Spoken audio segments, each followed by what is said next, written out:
Pittsburgh State University joins a statewide program hoping to improve childhood literacy. I'm Samantha Walker, and I'll have that story coming up. Plus, a high-speed chase turns fatal for a driver in Labette County. And staff at Freeman Health System in Joplin saw red for a good cause today. The 4 states' most watched news starts now.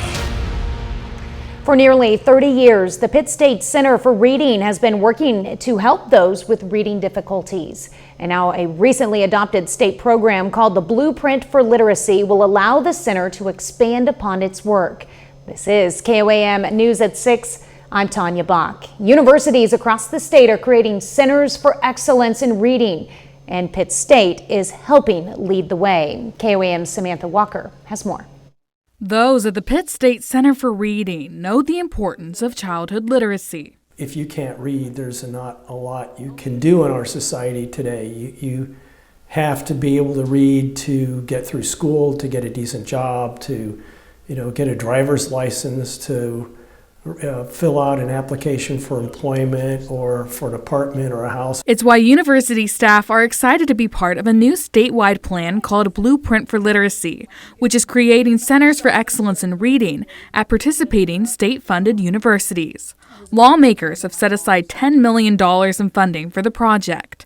The Blueprint for Literacy program will have these centers work with educators to learn a different way to teach, like reading is like breaking a code. You have to teach the code. You have to teach the notion that letters represent sounds and how to decode those letters into sounds, how to synthesize or blend them together to read the word. And, if you don't do that, then kids are going to struggle. The Pitt State Center alone will work in 14 area counties and with more than 40 different school districts to help train current and future teachers. We wanted to deploy that in the school system so that teachers could gain tools to help their kids become competent readers. It's a program leaders believe will have a generational impact. I think of my 40 years in education. I can't say, in reflecting on those 40 years, I've ever been involved with something that I think has the greatest potential of affecting the largest number of kids in a really deep and meaningful way than this literacy effort. Pitt State is already working to implement the Blueprint for Literacy program. They say they feel there's a matter of urgency. I think those of us in education, and even us personally, know how critical it is that kids be skilled readers. Reporting in Pittsburgh, Samantha Walker, KOAM News.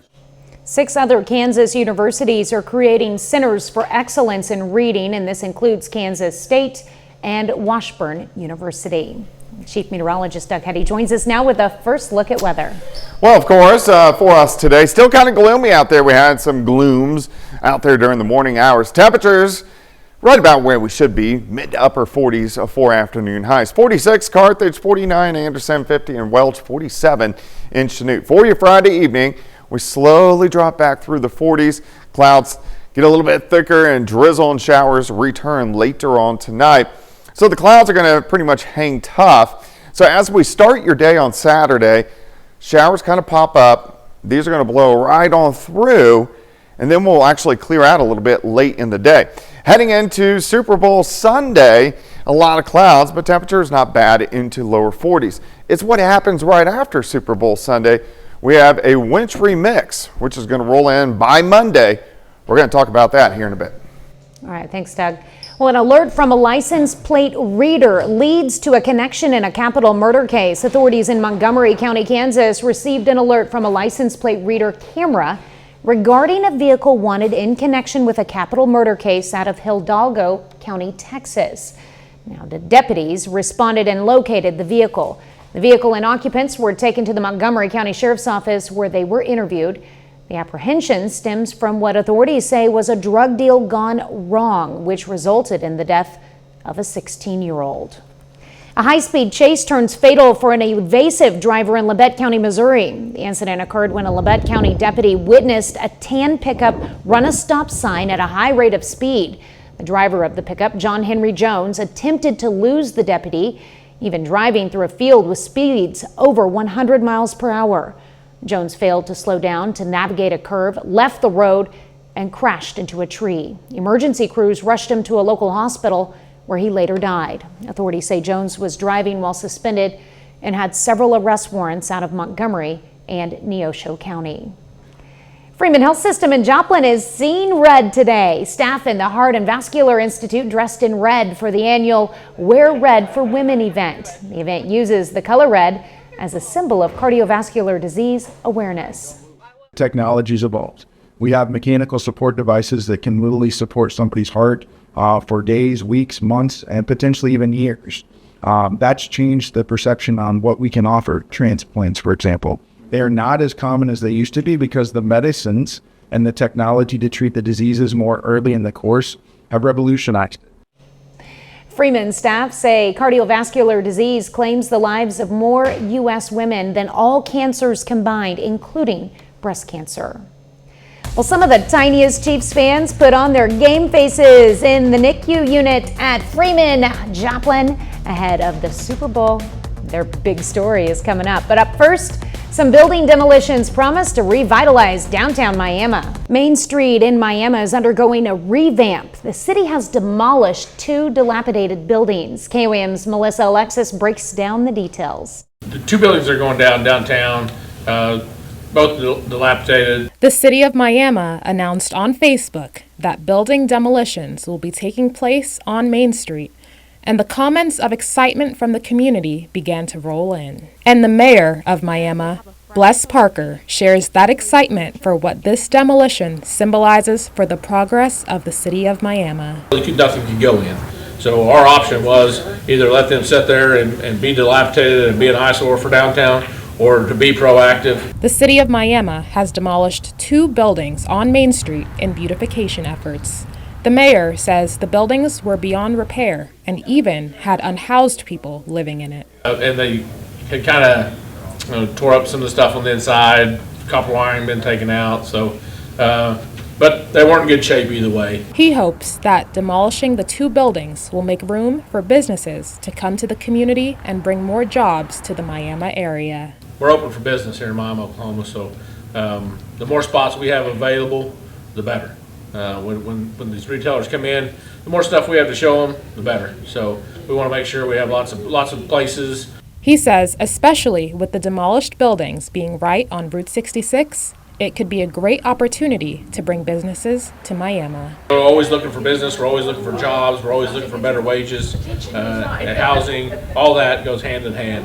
So the more things we can do to get there, the better. Mayor Bless Parker doesn't have a specific time frame he's hoping to fill the vacant lots with a business, but he's hopeful it'll be filled as soon as possible. And we have a beautiful Main Street. Reporting in Miami, Melissa Alexis, KOAM News. The mayor says the city of Miami is continuously recruiting for new businesses in the area. A little later, some area high school students map out their future at a career fair in Carthage today. Plus, we are tracking some snow potential in the Super Bowl. All coming up next. Well, of course, kind of gloomy outside once again for us today. We had some showers early and then mainly just cloudy skies throughout the rest of the day. Nice shot. This is our Cornell Arts and Entertainment Complex tower cam. We are looking downtown Joplin. It's nice to see now at 6:15. It's not pitch dark yet, so you can see those evening daylight hours starting to increase as we roll towards spring.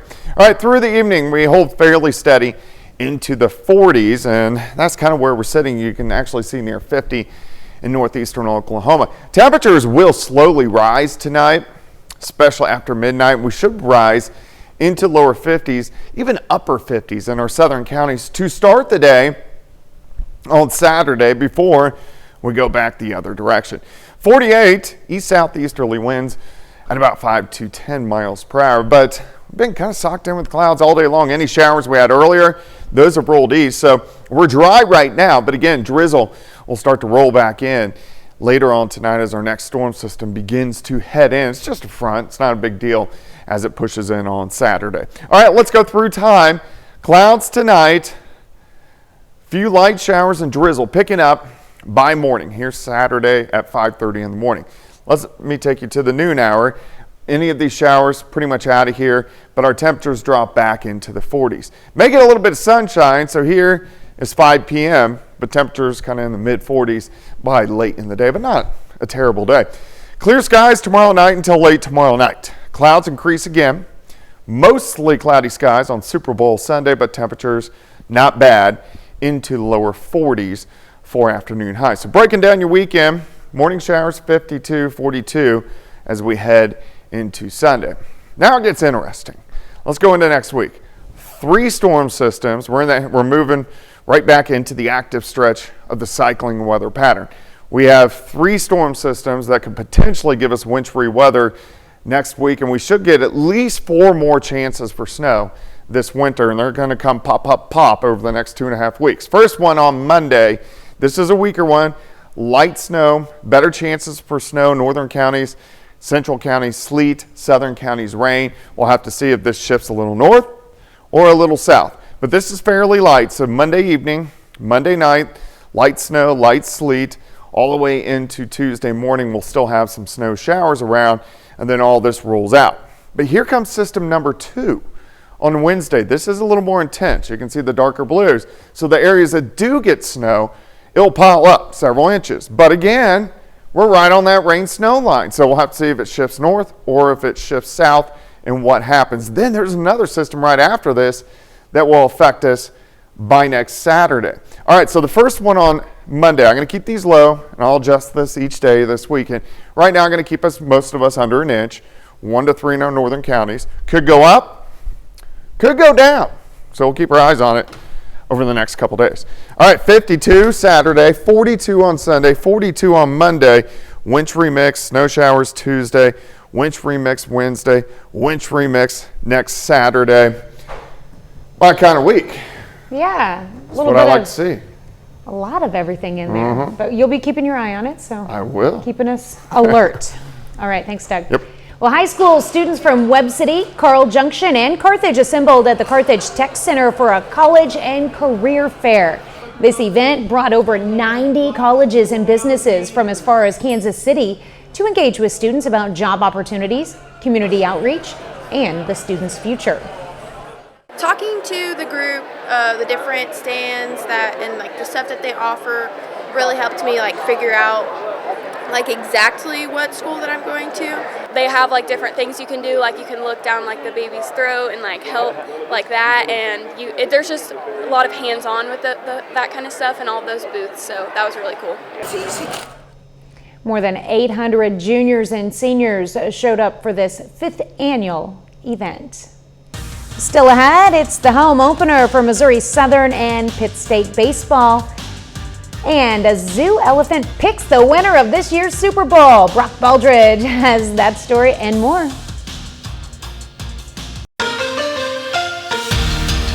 Well, we are in the pinnacle of the conference season for COC basketball. The Joplin Eagles host the Neosho Wildcats. Each team has yet to win a game in the month of February, but that means someone's losing streak comes to an end tonight. It's homecoming night as the Joplin Eagles host the Neosho Wildcats. This game is scheduled to tip off at 7:30 p.m. tonight. We'll have highlights from this game right here tonight at 10. Well, today is the home opener for Missouri Southern baseball. The Lions already are 3-0 on the year, sweeping through the Dugan Invitational last week, and now the Lions get to play on their home field for the first time of the 2025 season. What a way to start your first home game of the year. Missouri Southern beats St. Cloud State 3-2 on a walk-off pinch hit home run by Jake Leaker. The Lions were down 2-1 with 2 outs in the 9th inning. Jake Leaker delivers a 2-run home run to win this game. Going over to Missouri Southern softball, the Lions face the #1 ranked team in the country. Missouri Southern takes UT Tyler into extra innings, but Southern can't pull the upset as they fall 5-3. In Pittsburgh this afternoon, it's the home opener for the Pitt State Gorillas. Pitt State is hosting the Truman State Bulldogs. Gorillas take care of business. They beat Truman State 6-1. Both teams play in a doubleheader tomorrow starting at noon. Over to Pitt State softball, the team is spending the weekend in Oklahoma City at the UCO OC Classic. Pitt State wins big in their first game of the doubleheader, 10-5, the final score there. And then the Gorillas take down ranked Southern Nazarene 7-6. How about this? 2 elephants from the Honolulu Zoo in Hawaii named Mari and Vagai have made their selection on who will win the Super Bowl this year. The pair ended up choosing the Eagles as the winning team. And in case you were wondering, those same elephants correctly picked the Chiefs to win the Super Bowl last year. We'll see about that. Well, speaking of the Kansas City Chiefs, they are only one more win away from eclipsing maybe the biggest accomplishment in the history of pro football. And the only thing standing in their way from a three-peat is the Philadelphia Eagles in Super Bowl 59. That brings us to our final segment of the year of Minute with Mitch.